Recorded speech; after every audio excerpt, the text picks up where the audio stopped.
আসসালামু আলাইকুম, সবাই কেমন আছো? আলহামদুলিল্লাহ আমরা ভালো আছি। আশা করছি আমার আন্টি এবং আপুরা তোমরা সবাই আল্লাহর অশেষ রহমতে ভালো আছো, সুস্থ আছো। আমার রবি আসিফ মাদার চ্যানেলটি থেকে তোমাদেরকে আমন্ত্রণ জানিয়ে শুরু করছি আজকের এই ব্লগটি। আশা করছি তোমাদের ভালো লাগবে। তো ভালো লাগতে হলে তো পুরো ভিডিওটি তোমাদের একটু দেখতে হবে। তো প্লিজ একটা লাইক দিয়ে আমার ভিডিওটি শেষ পর্যন্ত দেখার অনুরোধ করছি।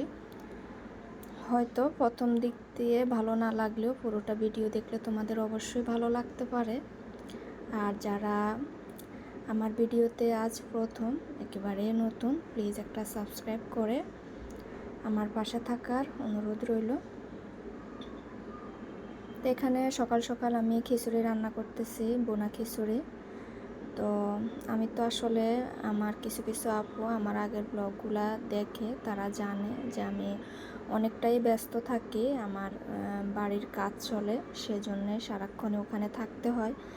আসলে প্রবাসী যারা প্রবাসে থাকেন যে ভাইয়েরা, তাদের স্ত্রীদের কতটা কষ্ট হয় বাংলাদেশে, সব কিছুই নিজেদেরই করতে হয়।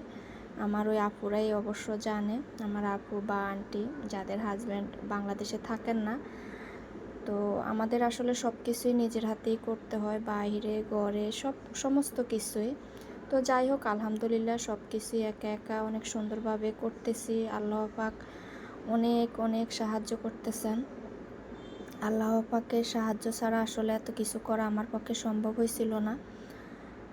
তো আল্লাহ পাকের রহমতের কারণে আসলে অনেক সুন্দরভাবে অনেক বড় বড় কাজ আলহামদুলিল্লাহ আমি সমাধান করতে পেরেছি, সামনেও পারবো। আল্লাহ যদি আমাকে ভালো রাখে, সুস্থ রাখে, তোমরা আমার জন্য দোয়া করবে, আমার ফ্যামিলির জন্য দোয়া করবে।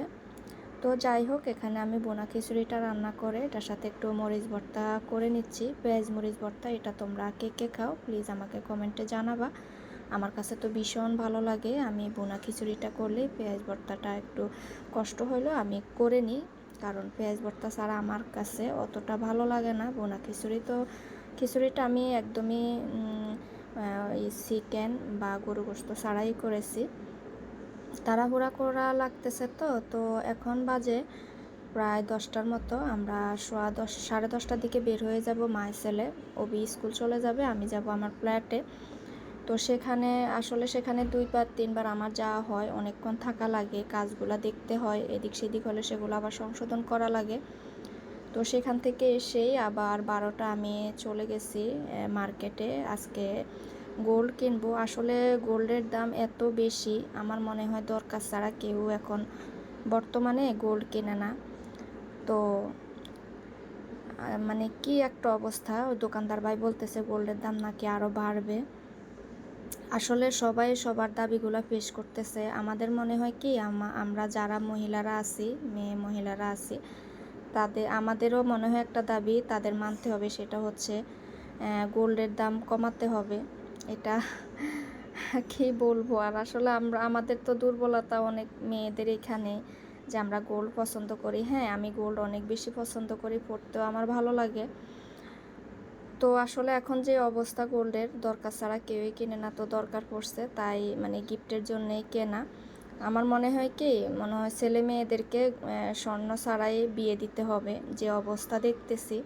ওই আমার হাজব্যান্ডের সাথে একটু হাসাহাসি করলাম, কই দেখো বিয়ে করে ওরা, আর হচ্ছে মানে গিফট দেওয়ার জন্য টেনশন করা লাগে আমাদের, কি টাকা দেবো না গোল্ড দেবো। দেখো টাকা মনে হয় যে অনেক টাকা, কিন্তু ওই টাকা দিয়ে তুমি সোনা কিনো, ওইটা দেখাই যায় না একদমই, মানে চোখে পড়েই না, এরকম লাগে আর কি।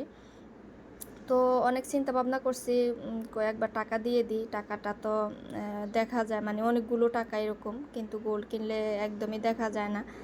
তো পরে চিন্তা ভাবনা করে কই না, একটা ফিঙ্গার রিং নিয়ে নিই, মানে ছেলে জামাইয়ের জন্য। তো কার বিয়ে হচ্ছে বা কি সেটা আমি ইনশাল্লাহ তোমাদের পরে শেয়ার করব। তো আমি খাওয়া দাওয়া শেষ করে, অবিও খাইছে। ওকে আজকে ব্যস্ততার জন্য মানে তাড়াহুড়ো হচ্ছে, তো ওকে টিফিনও দিতে পারি না, ও এমনিতে চলে গেছে।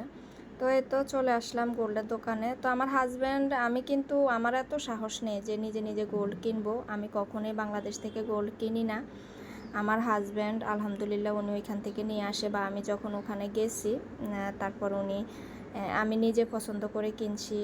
আর আমার হাজব্যান্ডের পছন্দ অনেক বেশি সুন্দর। উনি এত আনকমন আনকমন ডিজাইনের গোল্ড বিয়ের পর থেকে পর্যন্ত আমাকে দিছে, অনেক সুন্দর সুন্দর গোল্ড। ওনার পছন্দ খুবই সুন্দর। তো যাই হোক, উনি কিন্তু লাইনেই ছিল। ওই যে দোকানদার ভাইয়ের সাথে উনি কথা বলে এই ফিঙ্গার রিংটা আমাকে কিনে দিছে, কারণ আমি এগুলার ফেসগোস কিছুই বুঝি না, স্বর্ণ তো একদমই কিনতে পারি না। তো যে কোনো শপিংয়ে আসলে আমি আমার নিজস্ব মানে আমার ঘরোয়া সংসারের অনেক বড় বড় কাজ করতেছি, করি আলহামদুলিল্লাহ, এখন পর্যন্ত করতেছি। কিন্তু এই যে একটা শপিং করা আর হচ্ছে যে স্বর্ণগয়না এগুলা কিনে, এগুলো একদমই আমার পক্ষে সম্ভব না। উনি একজন ব্যবসায়ী মানুষ, উনি খুবই ভালো বুঝে এগুলা। তো তারপরে ওনার সাথে থাকতে থাকতে এখন অনেকটাই বুঝতে শিখেছি। তো যাই হোক, উনি দোকানদার ভাইয়ের সাথে কথা বলে আমাকে ফিঙ্গার রিংটা কিনে দিচ্ছে। তো আমি চলে আসছি সেটা বাসায় নিয়ে। তো এই তো তোমাদেরকে দেখাচ্ছি কেমন হয়েছে আমার এই ফিঙ্গার রিংটা। আমাকে কমেন্টে তোমরা জানিও।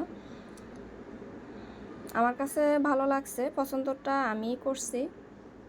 তো দেখো রিংটা সুন্দর লাগছে আমার কাছে, তোমাদের কাছে কেমন লাগছে সেটা তোমরা আমাকে জানিও। তো তোমরা সবাই ভালো থেকো, সুস্থ থেকো, ইনশাল্লাহ যদি বেঁচে থাকি আগামী কোনো ব্লগে তোমাদের সাথে কথা হবে। দেখা তো অবশ্য হবে না, সেটা সম্ভবও না।